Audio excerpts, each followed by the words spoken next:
Mjaft interesante pritet të jetë gara edhe për partitë dhe koalicionet e tjera në qarkun Shkodër. Partia Socialdemokrate e drejtuar nga Tom Doshi ka regjistruar listën e kandidatëve, ku ai vetë siç edhe pritej kryeson listën në qarkun e Shkodrës.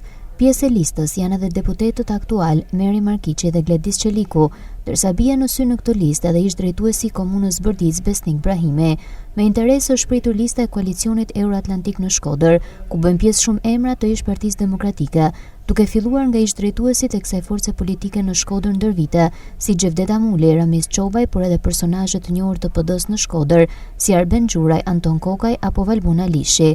Edhe koalicioni Mundësia i Agron Shehajt përfaqësohet në Shkodër me një listë 11 emërore, e kryesuar nga Elvis Deda. Koalicioni Nisma i Adriatik Llapaj ka regjistruar 15 kandidat në qarkun Shkodër, ku mund të përmendim emrin e aktivistit Amel Përvizi.